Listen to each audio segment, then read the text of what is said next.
और मैं आपसे पूछना चाहूंगा कि बताएंगे कि आपकी क्या है ना? चलिए बताइए क्या लिखा है मैंने। 13 एक आवाज आई, एक आई बी, दो आवाजें मैंने सुनी। डब्ल्यू डब्ल्यू किसने बोला डब्ल्यू? अरे दोस्त वेरी गुड, तीन चीजें सुनी। एम 4, मैकडॉनल्ड उल्टा, अरे सर कमाल कर दिया आपने सर। 5 और डब्ल्यू 6, आई, हाँ क्या बोला? यहां से भी कुछ आया, आई एम।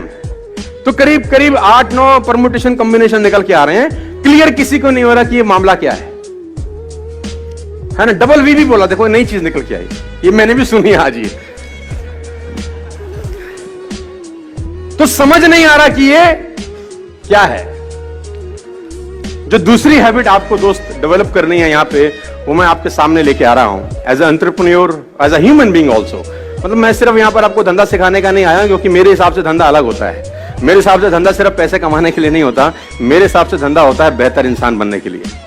सब लोगों की परिभाषा अलग अलग होती है धंधे की, है ना? किसी का धंधा तब अच्छा हो जाता है जब वो 100 करोड़ कमा लेता है। मेरे लिए धंधा तब अच्छा होता है जब मैं 4 नई हैबिट डेवलप कर लेता हूं। सबके लिए अलग अलग डेफिनेशन है। तो दूसरी हैबिट आप सीख सकते हैं इस एग्जांपल से, और मैं आपको दिखा रहा हूं कि ये क्या है। ये भी कंफ्यूजन है आपको, 8-9 चीजें आप बता रहे हैं। अब बताइए ये क्या है? अब क्या है ये? अब बीच वाला क्या था? बी। आपको पता कैसे चला बीच वाला क्या है? उसकी संगत देखकर। आप कौन है ये डिफाइन तब करेगा कि आप किन लोगों के बीच में रहते हैं। आप किन लोगों के बीच में रहते हैं वो डिफाइन करेगा आप क्या हो। नहीं तो लोग अंदाजा ही लगाते रहेंगे, ये ऐसा है, ये वैसा है। ये वो कहते हैं ना, you are the average of 5 people you spend the most time with.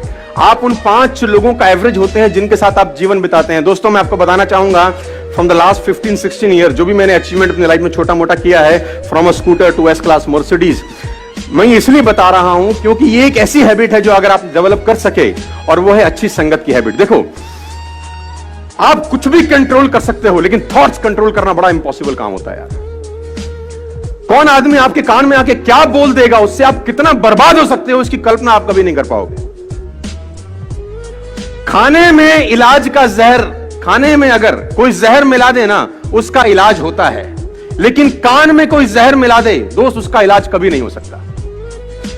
तो आपको जो दूसरा हैबिट डेवलप करना है एज एंटरप्रेन्योर और एज अ ह्यूमन बीइंग, और कुछ भी आप समझिए, वो है कि आपके आसपास का जो सर्कल होना चाहिए, जो संगत होनी चाहिए ना, वो शानदार लोगों की होनी चाहिए। और अगर शानदार लोग नहीं मिल रहे तो बेटर है कि आप अकेले रहिए।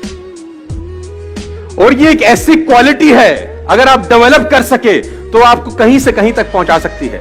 आपकी संगत डिसाइड करती है आपका फ्यूचर क्या होगा। मैं आपको बता दूं, अगर आपके ग्रुप में 8 लोग हैं जो फिटनेस को लेकर बड़े जिज्ञासु हैं और फिटनेस को लेकर बड़े मोटिवेटेड रहते हैं, मैं गारंटी के साथ कह सकता हूं आपका पेट निकला ही नहीं होगा। चैलेंज है। और लेकिन अगर आपकी संगत में सब रहते हैं आड़े टेढ़े, आपका भी 15-20 दिन बाद हाल वही होने वाला है। A people is known by the company, सुना ना आप लोगों ने डालोगे, है ना? आदमी की पहचान उसकी संगत से होती है। देखो कभी भी एक बात गांठ बांध लीजिए, किसी भी सफल आदमी की बुराई मत करना अपनी जिंदगी में, आप फेल हो जाएंगे सर। मैं आपको अपना एक्सपीरियंस बता रहा हूं फ्रॉम द लास्ट 15-16 ईयर्स। कभी भी सफल आदमी की बुराई मत करना, क्योंकि आप बुराई सफल आदमी की नहीं कर रहे होते, उसकी सफलता की कर रहे होते हैं। हेलो, आप बुराई किसकी कर रहे होते हैं? सफलता की। और सफलता सुन रही होती कि मुझे बजा रहा है ये, सफलता बोल रही है इसके पास जाने की जरूरत नहीं है। भाई कभी भी जिंदगी में किसी सफल आदमी की बुराई मत करिएगा। मैंने 2 बातें आपसे अभी तक डिस्कस करी। Number 1, keep everyone along with you. Number 2, good company. ये 2 हैबिट्स आपको डेवलप करनी पड़ेगी। अगर आप तैयार है तो मैं तीसरी पे लेके जाता हूं। तो मैं तीसरी बात पे आपको लेके जाता हूं। Always join a harder group, they will take best of 2। हमेशा हार्ड ग्रुप में ही रहिएगा सर। आप उस ग्रुप में रहिए जो आपसे हार्ड निकलवा सके। वो स्मार्टर ग्रुप में मत रहिए कि जहां आप सबसे स्मार्ट हो। देखिए बड़ा सिंपल फिलॉसफी है। आप अगर 5 लोगों के नेटवर्क में रहते हैं और आप सबसे ज्यादा पैसा कमाने वाले हैं उन 5 लोगों में, अगर आप 5 लोगों के बीच में रहते हैं और आप उन 5 लोगों में सबसे ज्यादा पैसा कमाने वाले हैं और सबसे ज्यादा नॉलेज कमाने वाले हैं, तो उस ग्रुप को तत्काल छोड़ दीजिए, क्योंकि वो लोग आपका फायदा उठा रहे हैं, आपका नुकसान हो रहा है। अगर आप 5 लोगों के बीच में हैं जिसमें सबसे ज्यादा नॉलेज आपके पास है, लेकिन आप चौधरी तो रहेंगे उसमें, है ना, उसमें आपको कंफर्टेबिलिटी है कि सामने वाला कुछ भी पूछेगा, आपके बाद हमें सब पता है भाई, लेकिन आपका लॉस है, आपकी ग्रोथ नहीं होगी। आपकी ग्रोथ वहां होगी, उस ग्रुप में होगी जिसमें आपके पास सबसे कम नॉलेज है। सीखने का मजा सबसे ज्यादा वहीं होगा जहां आपके पास नॉलेज